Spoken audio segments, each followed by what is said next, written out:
الحمدللہ دوران حج مدینہ منورہ میں مسجد نبوی میں گنبد خضرا کے نیچے جہاں پر بے شمار لوگ ہوتے ہیں، ہزاروں لوگ وہاں چل رہے ہوتے ہیں، تو اللہ کی طرف سے الحمدللہ مجھے ایک ایک بھائی سے ملاقات کرنے کا موقع ملا۔ سلام کیا میں نے چلتے چلتے، یہ انہوں نے مجھے سلام کیا، مجھے اب یاد نہیں کیا ہوا۔ تو میں نے ان سے پوچھا بھائی آپ کہاں سے تشریف لائیں؟ کہتے ہیں انڈیا سے آیا ہوں۔ اور باتوں باتوں میں پتہ چلا وہ نئے مسلمان ہیں اور مولانا کلیم صدیقی کے ہاتھوں مسلمان ہوئے۔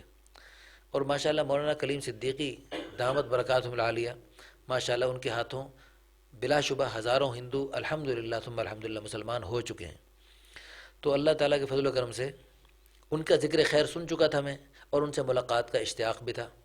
تو میں نے ان بھائی سے پوچھا، یار یہ مولانا کلیم صدیقی صاحب، ان سے میری ملاقات ہو سکتی ہے؟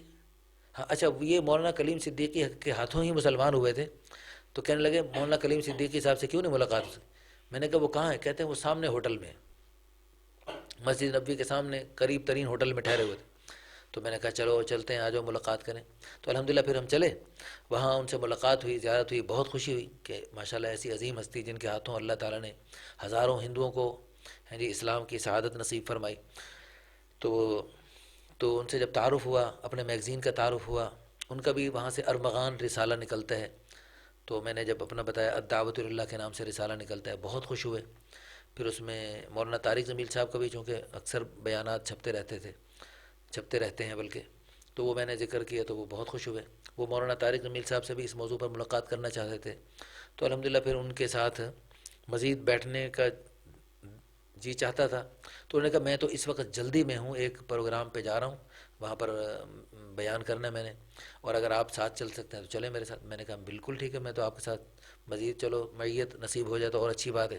تو ان کے ساتھ گئے وہاں، الحمدللہ وہاں اردو والے انڈین پاکستانی بھائیوں میں بیان تھا مدینہ منورہ میں، ایک کسی بھائی کے گھر میں۔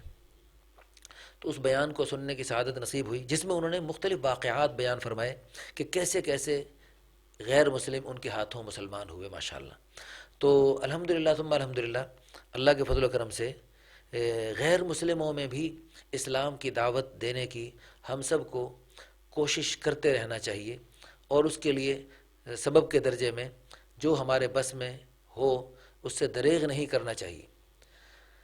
کم از کم نیت تو کر لیں، فکر تو کر لیں، دعا تو کر لیں، ہاں، اور کوشش کے درجے میں اپنے آپ کو ٹھیک کر لیں بھائی، اپنے آپ کو ہی ٹھیک کر لیں۔ ہم مسلمان اپنے آپ کو ٹھیک کر لیں تو ہمارا اپنے آپ کو ٹھیک کرنا ہی غیروں کے اسلام میں داخل ہونے کا ذریعہ بن سکتا ہے۔ اللہ تعالی ہم سب کو دین کی اشاعت اور سربلندی کا ذریعہ بنائے۔ وآخر دعوانا ان الحمد للہ رب العالمین۔